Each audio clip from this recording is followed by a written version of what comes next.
Hello friends, welcome to Shri education. So friends, आज है 9 मई। 9 मई के आपके जितने भी इंपॉर्टेंट करंट अफेयर क्वेश्चंस होंगे वो सब इस लेक्चर में डिस्कस किए जाएंगे। प्लस इनका जो स्टैटिक जीके वाला पोर्शन होगा वो भी साथ में आपको बताया जाएगा। सो लेक्चर पूरा देखिएगा। ज़्यादा नोटिफिकेशन के लिए चैनल को सब्सक्राइब कर सकते हैं और साथ ही में उसके जो बेल आइकन का निशान है उसे प्रेस कर दीजिए ताकि आने वाले जितने भी लेक्चर हैं उनके नोटिफिकेशन, उनके अपडेट आपको मिलते रहें। और अगर आप लोग इसका पीडीएफ चाहते हैं तो पीडीएफ आपको टेलीग्राम पे मिलेगा। टेलीग्राम का जो लिंक है वो वीडियो के डिस्क्रिप्शन बॉक्स में भी गिवन है, या फिर अगर आपने ऑलरेडी टेलीग्राम एप्लीकेशन इंस्टॉल कर रखी है तो उस पर आप @करंट अफेयर्स बाय रवि लिखकर सर्च करेंगे तो हमारा करंट अफेयर का पर्सनल ग्रुप आ जाएगा, वहां से आपको पीडीएफ मिल जाएगा। या फिर @श्री एजुकेशन भी लिखकर सर्च कर सकते हैं पीडीएफ के लिए, यहाँ से भी आपको पीडीएफ मिल जाएगा और जितने भी लेक्चर अपलोड होते हैं चैनल पर उनके नोटिफिकेशन भी मिलते रहेंगे। सो टेलीग्राम जरूर ज्वाइन कर लीजिएगा पीडीएफ के लिए। और अगर आप लोग इसके टेस्ट क्वेश्चन, इसके क्विज अटेम्प्ट करना चाहते हो तो उसके लिए आप हमारी ऑफिशियल वेबसाइट, जिसका लिंक डिस्क्रिप्शन बॉक्स में भी है, या फिर आप लोग श्री एजुकेशन .in लिखकर भी सर्च कर सकते हैं। श्री एजुकेशन .in लिखकर सर्च करेंगे तो हमारी वेबसाइट आ जाएगी, वहां से आप इसके क्विज अटेम्प्ट कर सकते हैं। और जितना भी स्कोर करते हैं वो हमें कमेंट करके जरूर बताइएगा। और जितना भी स्टडी मटेरियल है, जो लेक्चर ऑलरेडी आपको प्रोवाइड किए गए हैं प्लेलिस्ट में, उसका रिटन फॉर्म में आप लोग ले सकते हैं हमारी वेबसाइट से, ठीक है। और अब स्टार्ट करते हैं आज के क्वेश्चन। सबसे पहले आज का जो टेस्ट क्वेश्चन था वो डिस्कस करेंगे। सो टेस्ट क्वेश्चन था कि हाल ही में आरबीएल बैंक के नए सीआरओ कौन बने। तो आरबीएल बैंक के जो नए चीफ रिस्क ऑफिसर बने उनका नाम है दीपक कुमार। ए ऑप्शन आपका सही था यहाँ पर।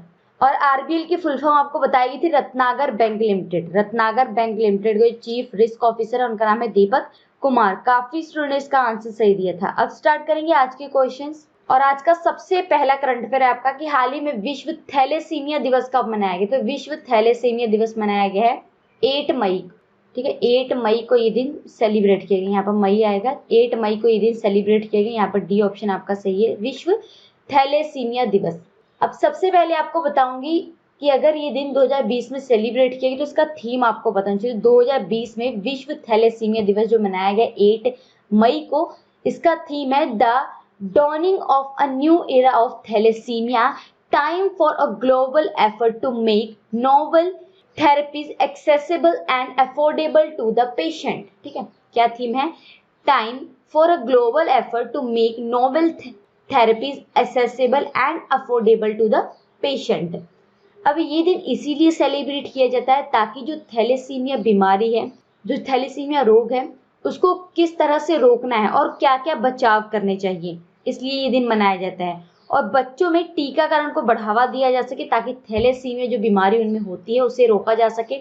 और थैलेसीमिया को कंट्रोल करने के लिए उसे पेशेंट उसका अच्छे से इलाज करवा सके, उसके लिए उसे असेसेबल अफोर्डेबल बनाना, यानी कि उस लो कॉस्ट उसे बनाना ताकि हर कोई इसका इलाज करवा सके। थैलेसीमिया आपको पता होना चाहिए कि एक बीमारी होती है जो कि इनहेरिटेड होती है, पेरेंट्स से उनके बच्चों में आती है, ठीक है। इनहेरिटेड बीमारी होती है। इसमें क्या होता है कि जो बॉडी है वो जो रेड सेल होती है, शरीर में जो रेड सेल बनते हैं वो अब नॉर्मल तरीके से बनाना शुरू कर देती है, ठीक है। तो ये आपको थैलेसीमिया के बारे में पता होना चाहिए और इसका 2020 का जो थीम है वो भी पता होना चाहिए। अब मई के मंथ में जो इंपॉर्टेंट डे सेलिब्रेट किए गए अब तक वो एक बार रिवाइज करवा देती हूँ क्योंकि इंपॉर्टेंट है आपके लिए। सो 1 मई हमने डिस्कस किया था इंटरनेशनल लेबर्स डे। 2 मई वर्ल्ड ट्यूना डे प्लस अंतरराष्ट्रीय खगोल विज्ञान दिवस मनाया गया था। 3 मई को हमने डिस्कस किया था world press freedom day. And 4 मई को international fire fighters debt plus 4 मई को ही कोल माइंस डे भी सेलिब्रेट किया गया था। उसके बाद 5 मई को वर्ल्ड अस्थमा डे मनाया गया है प्लस 5 मई को world hand hygiene day celebrate किया गया था और 5 मई को international day for midwife celebrate किया गया था। 6 मई को international no diet day celebrate किया गया था, कल हमने डिस्कस किया था। और 7 मई भी हमने कल डिस्कस किया था। 7 मई को वैसाख दिवस मनाया गया था और जो बॉर्डर रोड ऑर्गेनाइजेशन है उसका स्थापना दिवस मनाया गया था। और प्लस वर्ल्ड एथलीट डे भी सेलिब्रेट किया था। वर्ल्ड एथलीट डे मैंने आपको बताया था कि इसकी जो डेट है वो वेरी कर सकती है, फिक्स डेट नहीं है 7 मई, ठीक है। सिर्फ मई के मंथ में ये सेलिब्रेट किया था बट 7 मई ये फिक्स डेट नहीं है वर्ल्ड एथलीट डे की। सो ये आपको याद रखने अब तक जितने भी इंपॉर्टेंट डे सेलिब्रेट किए गए। और 8 मई अभी मैंने आपको पढ़ाया विश्व थैलेसीमिया दिवस, जिसका थीम भी याद रखना है आपको।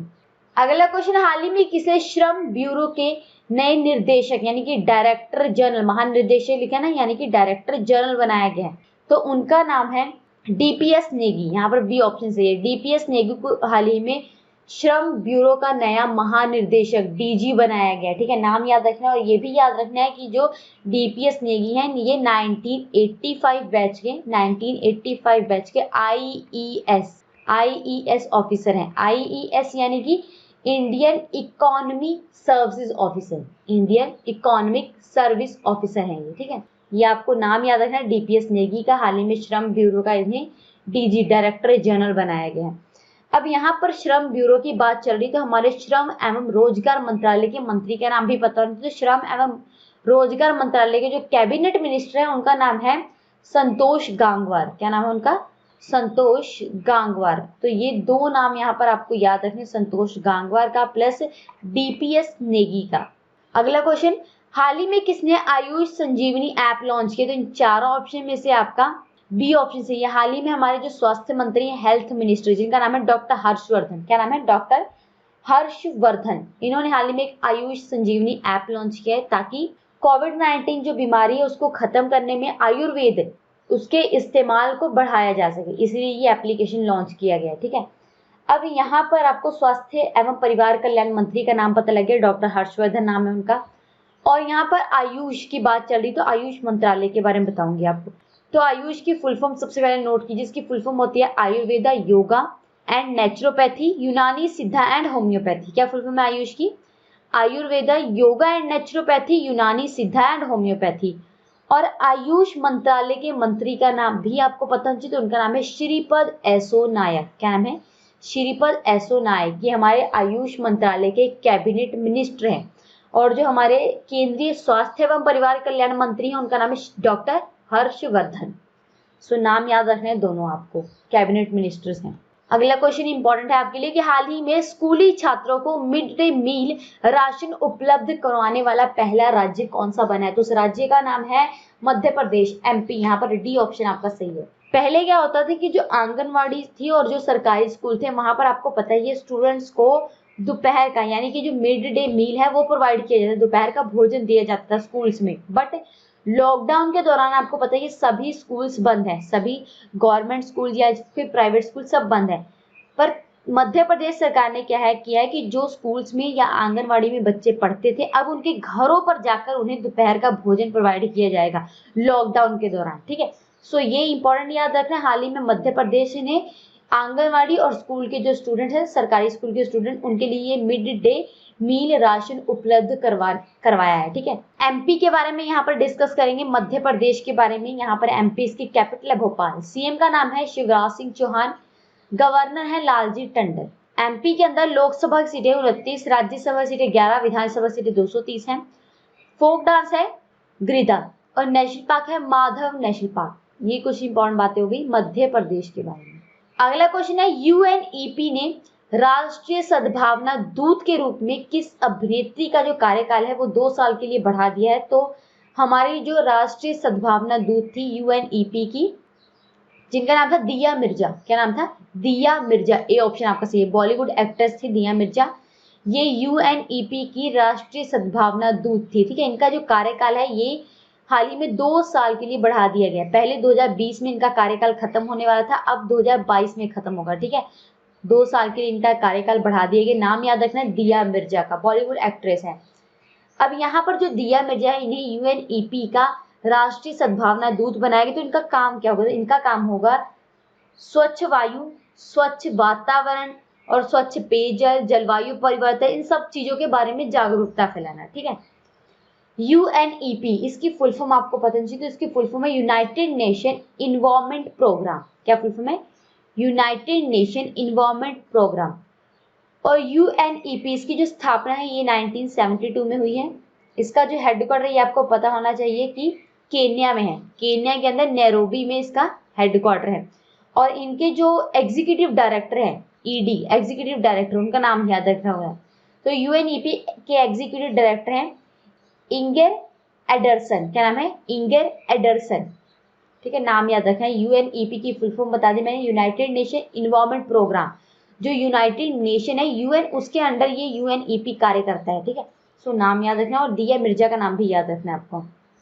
अगला क्वेश्चन, विदेशों में फंसे नागरिकों को भारत वापस ले आने के लिए केंद्र सरकार ने कौन सा मिशन शुरू किया? तो हाल ही में सेंट्रल गवर्नमेंट ने एक मिशन शुरू किया है। मिशन का नाम है वंदे भारत मिशन। क्या नाम है? Vande Bharat mission. C option आपका सही है। इस मिशन को इसीलिए शुरू किया गया ताकि जो फॉरेन में हमारे भारत के जितने भी नागरिक फंसे हैं विदेशों में, अमेरिका, इंग्लैंड, इन सब जगहों पर जितने भी हमारे भारतीय नागरिक फंसे हैं उन्हें वापस लेकर भारत आया जा सके। ठीक है, लॉकडाउन के दौरान आपको पता है सभी एयरलाइंस, सभी स्टेशंस बंद हैं, तो उन्हें भारत वापस लाने के लिए ये मिशन शुरू किया गया। मिशन का नाम है वंदे भारत मिशन। इस मिशन के तहत 15,000 जो विदेशी नागरिक है, भारत के जो विदेश में रहते हैं नागरिक, उन्हें वापस भारत लाया जाएगा। ठीक है, अब यहाँ पर आपको ये क्वेश्चन पता लग गया, मिशन का नाम भी पता लग गया। सेंट्रल गवर्नमेंट ने ये मिशन शुरू किया ताकि नागरिकों को वापस लाया जा सके। अब यहाँ पर आपको हमारे नागरिक उड्डयन मंत्रालय के मंत्री का नाम, स्टैटिक जीके वाला जो पोर्शन है वो पता होना चाहिए, क्योंकि नागरिक उड्डयन मंत्रालय के साथ ही समझौता किया जाएगा तब उन्हें वापस लाया जाएगा एयरलाइंस के थ्रू। ठीक है, तो हमारे नागरिक उड्डयन मंत्री हैं हरदीप सिंह पुरी। क्या नाम है उनका? हरदीप सिंह पुरी। नाम इंपॉर्टेंट है इनका, हरदीप सिंह पुरी का। और आज का अगला इंपॉर्टेंट क्वेश्चन, हाल ही में वर्ल्ड रेड क्रॉस डे कब सेलिब्रेट किया? तो वर्ल्ड रेड क्रॉस डे ये हाल ही में 8 मई को सेलिब्रेट किया गया। यहाँ पर भी 8 मई आएगा। 8 मई को ये इंपॉर्टेंट डे सेलिब्रेट किया गया। डी ऑप्शन यहाँ पर भी सही है आपका। और सबसे पहले आपको बता दूं कि ये जो world red cross day celebrate किया जाता है ये हेनरी ड्यूनेट थे, उनकी जयंती के रूप में मनाया जाता है। ठीक है, और ये जो वर्ल्ड रेड क्रॉस डे है ये स्पेशली उन लोगों के लिए सेलिब्रेट किया जाता है जो किसी महामारी की वजह से या फिर युद्ध में या फिर भोजन की कमी के कारण वो महामारी से पीड़ित है, उन्हीं के लिए ये दिन सेलिब्रेट किया जाता है। ठीक है, इंपॉर्टेंट आपको पता लगे क्यों मनाया जाता है। भोजन की कमी या फिर युद्ध के कारण जो लोग महामारी से पीड़ित हैं उनके लिए ये दिन सेलिब्रेट किया जाता है, वर्ल्ड रेड क्रॉस डे। और ये दिन किसके द्वारा मनाया जाता है? तो ICRC यानी कि international committee of the red cross. क्या फुल फॉर्म है इसकी? International committee of the red cross के द्वारा ये दिन सेलिब्रेट किया जाता है, जिसका स्थापना दिवस 1863 है ICRC की। इसका हेडक्वार्टर आपको बताना चाहिए कि स्विट्जरलैंड के अंदर जेनेवा में है। स्विट्जरलैंड के अंदर जेनेवा में इसका हेडक्वार्टर है। और इनके जो प्रेसिडेंट है उनका नाम है पीटर मॉरर इनके प्रेसिडेंट है। सो ये आपको याद रखना। और जितने भी इंपॉर्टेंट डे सेलिब्रेट किए गए थे मई के मंथ में वो मैंने रिपीट कर दिए हैं। और 8 मई इससे पहले हमने डिस्कस किया वर्ल्ड थैलेसीमिया डे सेलिब्रेट किए गए, वो भी याद रखना है आपको। नेक्स्ट क्वेश्चन है आज का कि हाल ही में किस राज्य ने JanSunwai.UP.nic.in नामक पोर्टल लॉन्च किया? तो उस राज्य का नाम है उत्तर प्रदेश। यहाँ पर डी ऑप्शन सही है। हाल ही में यूपी गवर्नमेंट ने JanSunwai.UP.nic.in नामक एक पोर्टल लॉन्च किया है। ये पोर्टल इसीलिए लॉन्च किया गया है ताकि अन्य राज्यों में जितने भी यूपी के लोग फंसे हुए हैं वो अपने आप को रजिस्टर कर सकें इस पोर्टल के थ्रू। ठीक है, अगर वो उत्तर प्रदेश वापस जाना चाहते हैं तो वो इस पोर्टल के थ्रू, इस वेबसाइट के थ्रू अपने आप को रजिस्टर कर सकते हैं और फिर जो यूपी गवर्नमेंट है वो उन्हें वापस उत्तर प्रदेश लाने का प्रबंध करेगी। ठीक है, सो इसीलिए ये पोर्टल लॉन्च किया गया है उत्तर प्रदेश के CM योगी आदित्यनाथ के द्वारा। यूपी के बारे में डिस्कस कर लेते हैं। यहाँ पर यूपी इसकी कैपिटल लखनऊ। CM का नाम है योगी आदित्यनाथ। गवर्नर है आनंदीबेन पटेल। यूपी के अंदर लोकसभा सीटें 80, राज्यसभा सीटें 31, विधानसभा सीटें 403 है। मैंने आपको बताया है कि यूपी ही भारत का ऐसा राज्य है जिसमें लोकसभा, राज्यसभा, विधानसभा सीटें सबसे अधिक है। ठीक है, यूपी का फोक डांस है रासलीला और नेशनल पार्क है दुधवा नेशनल पार्क। ये उत्तर प्रदेश के बारे में पता नहीं। एक और इम्पोर्टेंट क्वेश्चन मैं हर बार आपको बताती हूँ कि अगर जनसंख्या की दृष्टि से देखा जाए तो उत्तर प्रदेश भारत का सबसे बड़ा राज्य है, और अगर क्षेत्रफल की दृष्टि से देखा जाए तो राजस्थान भारत का सबसे बड़ा राज्य है। ठीक है, तो क्षेत्रफल और जनसंख्या की दृष्टि से दोनों आपको पता होना चाहिए कौन से सबसे बड़े राज्य हैं। और आज का सेकंड लास्ट क्वेश्चन है कि हाल ही में किस राज्य ने सरकारी कर्मचारियों की सेवानिवृत्ति यानी कि रिटायरमेंट की जो उम्र है वो बढ़ाकर 59 ईयर कर दी है? तो उस राज्य का नाम है तमिलनाडु। ए ऑप्शन सही है। देखिए, पहले तमिलनाडु के अंदर जितने भी सरकारी कर्मचारी थे उनकी जो रिटायरमेंट एज हुआ करती थी वो 58 ईयर हुआ करती थी। ठीक है, जितने भी सरकारी कर्मचारी यानी कि उसके अंदर जो गवर्नमेंट टीचर होते हैं वो भी इंक्लूड हैं। ठीक है, पहले उनकी जो रिटायरमेंट एज थी वो 58 ईयर थी, बट हाल ही में तमिलनाडु गवर्नमेंट ने इस एज को बढ़ाकर 59 ईयर कर दिया, यानी कि 2020 में जितने भी कर्मचारी रिटायर होने वाले थे अब वो 2021 में रिटायर होंगे। ठीक है, सो ये इंपॉर्टेंट आपको पता होना चाहिए। और रिटायरमेंट एज जो है ये 59 ईयर कर दी गई है तमिलनाडु गवर्नमेंट के द्वारा, ये भी आपको मालूम होना चाहिए। अब तमिलनाडु का स्टैटिक जीके वाला पोर्शन आपको पता होना चाहिए। यहाँ पर तमिलनाडु, कैपिटल है इसकी चेन्नई। तमिलनाडु के जो सीएम है उनका नाम है एडापडी के पालानीस्वामी, गवर्नर है बनवारीलाल पुरोहित। और तमिलनाडु के अंदर लोकसभा सीटें 39, राज्यसभा सीटें 18, विधानसभा सीटें 234 है। फोक डांस है भरतनाट्यम और नेशपाक है Indira Gandhi wildlife century.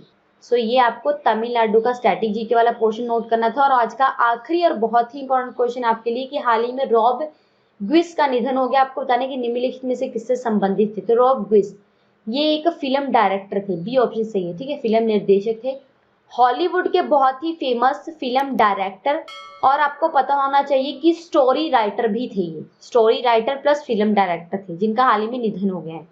नाम याद रखना है आपको, रॉब क्विस नाम है इनका। और ये थे आपके आज के करंट अफेयर्स। लेक्चर कैसा लगा वो आपको कमेंट करके बताना है।